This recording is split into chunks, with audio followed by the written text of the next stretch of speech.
Hey guys, what's up? Scottish Duck here once again, and welcome back to the Manky Couch for another collection update. Now, I think this one's going to run a bit long, because, as per usual, I haven't had much time to play these games, but I think I have a surprisingly big amount to say, you know? And also, for those of you wondering, yep, it's all gone! It's all gone. Some of you noticed in the last collection update, didn't you? You know, but I wasn't trying to hide it. Just haven't had a chance to be in front of the camera yet, that's all. So, yeah, there you go. Right, now all the comments are going to be about that, but whatever. Let's get on to this. Right, now, I have 5 Super Nintendo games here, and they were quite a crunch on my wallet getting these right. Because, guys, these are games that I've been wanting for a long time, and I've just noticed, I haven't been actively, I think I said this in my last collection update about retro gaming getting surprisingly pricey now, and I just had my finger over the mic there, sorry. Yeah, retro gaming is getting surprisingly pricey, so I'm trying to get as many games as I can while they're still about, so here we go. 5 SNES games right here. The first one is Soul Blazer. This, along with Illusion of Time, or Illusion of Gaia, depending on where you come from, and Terranigma, are a trilogy developed by Quinlet. I believe that's the name of the company, I hope I don't have that wrong. But yeah, they apparently made some really good action RPGs for the SNES. And this is actually a reproduction cartridge. You know, I was really nervous when buying it, you know, I'm like, oh god, is this going to run right, is it going to be good? But no, it runs a treat actually. And the same seller I saw was like selling Final Fantasy IV and Earthbound, you know, those are games that we didn't get over here. And if you guys know anywhere, any place that sells reproduction cartridges, not just SNES games, of all games, any websites, you know, obviously distributed in PAL and English and whatnot, by all means, please let me know. I'm very interested now. I do not mind owning these one bit, so yeah. I'm currently playing through Terranigma, really loving it. So I'll be getting to this momentarily, I think, after it. But yeah, Soul Blazer for the SNES, awesome. Next we have Demon's Crest, starring Firebrand. This is a series I have been meaning to get to for so long. You know, just by admiring it from afar, it looks so badass. You know, playing as the gargoyle, I've heard some of the music from it, I've seen like the atmosphere that's on a fucking SNES console. It's incredible, and I need to get around to playing this actually. Oh, I cannot wait. It looks gorgeous. Seriously, I have the highest amount of praise for this right now. Haven't even played them all yet, but oh, I don't think it'll change, to be honest. Right. Sunset Riders. I actually had this game when I was a kid, I think, on the Mega Drive, and I didn't realise this when I bought this, but this game's a lot different than the Mega Drive one. You know, they're practically 2 different games. I think this one is considered to be the best, though, so yeah, whatever. It's a sort of cowboy game, Contra style. It's made by Konami. You go about shooting shit, and yeah, it's not bad. I played it for a little bit. It's cool. ActRaiser 2. I'm a big fan of the first ActRaiser. That was a really good SNES game. So this one, can't wait to try it out. I played this for a little bit as well. It feels a bit more floaty than the first one. You know, the platforming sections, that is. There's also the sort of city simulator part, which I actually really like from the first game, believe it or not, when I'm usually not into those sort of games, but whatever. ActRaiser 2. And the last SNES one we got here is one that I definitely bought on a whim. Secret of Evermore. Is this part of the Secret of Mana series? I actually know nothing about it. I popped it in, and I was playing as a boy followed around by a dog, and it had like the ring system from Secret of Mana. Is it the same?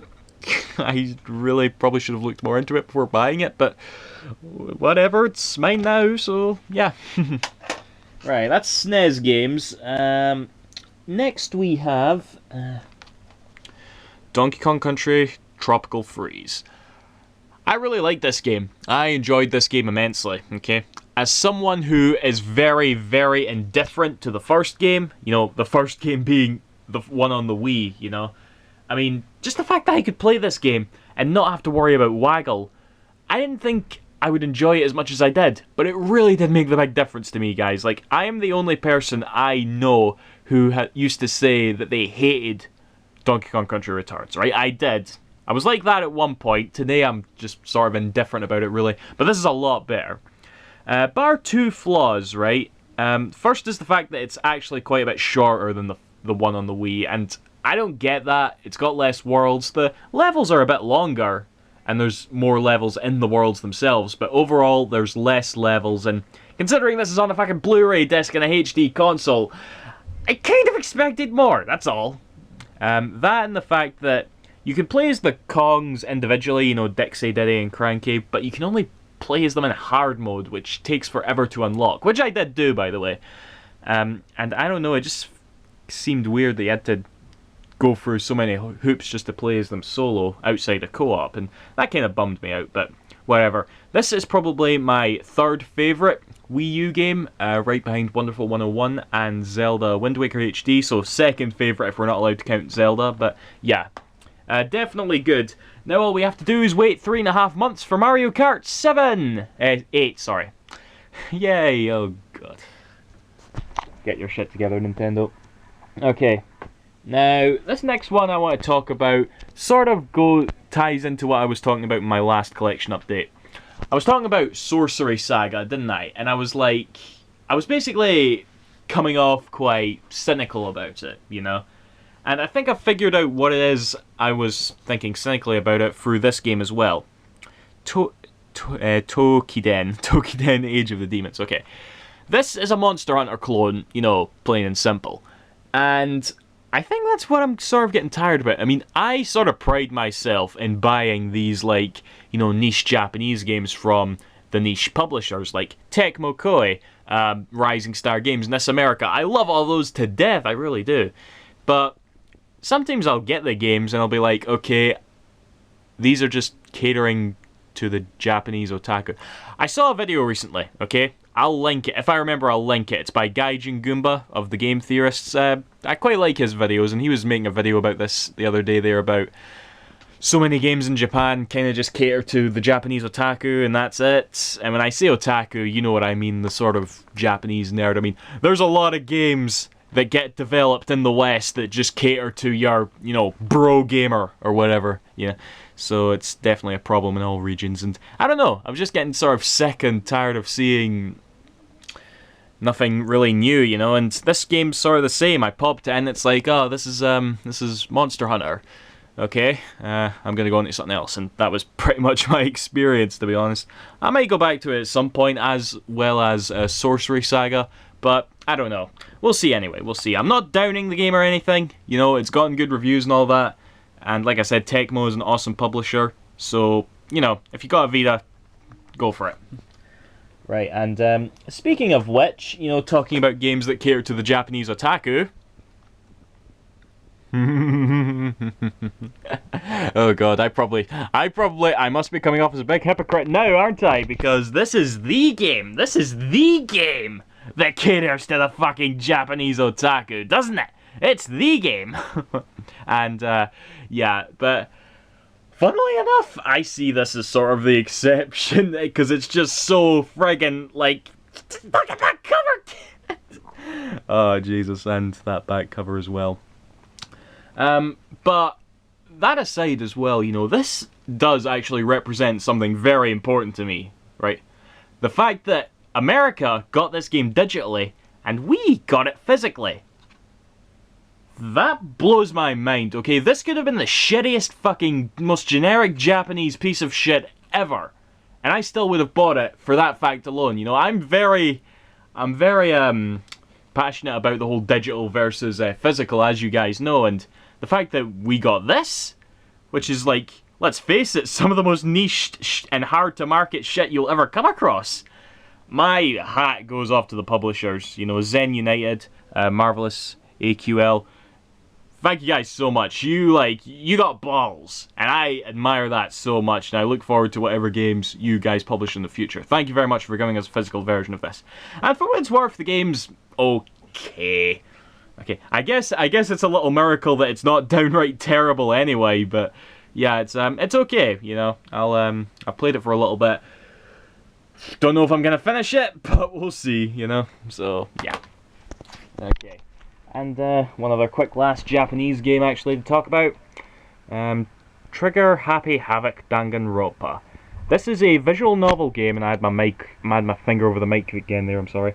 a visual novel game by Chunsoft, who are the guys that make the Zero Escape series, you know, 999 and Virtue's Last Reward.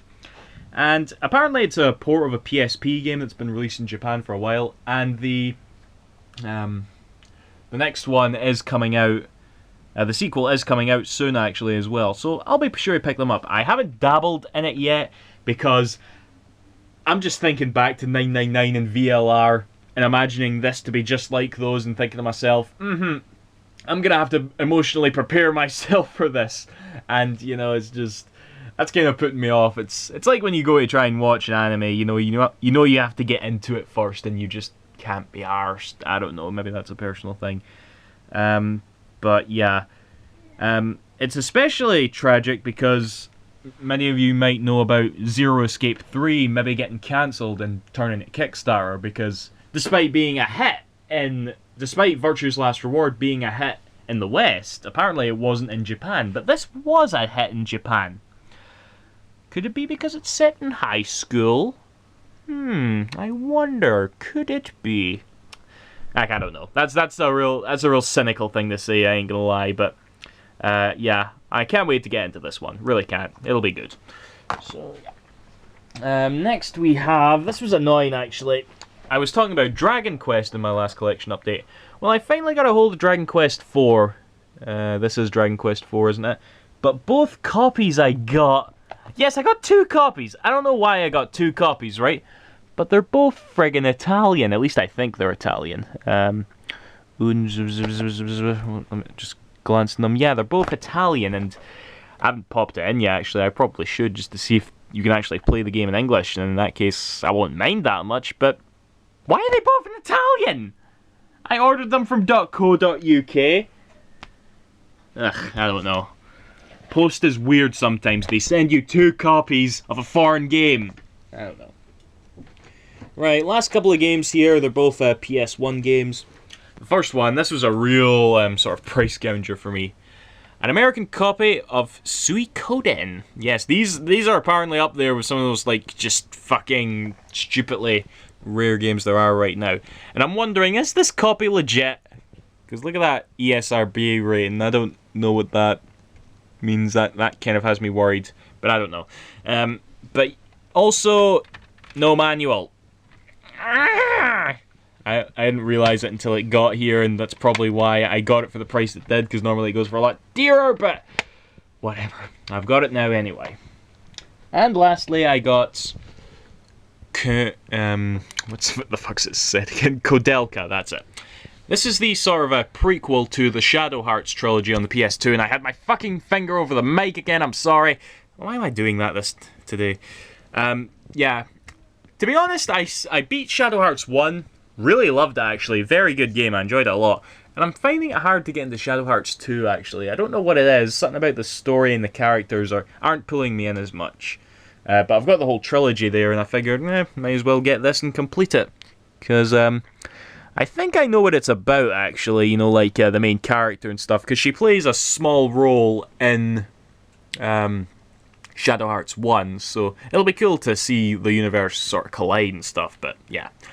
That's that anyway. This wasn't that long, so yeah, whatever. And we sisters are starting to giggle outside because they're making noise, and I better end this now. So yeah, see you after, guys. Thanks for watching. Bye-bye.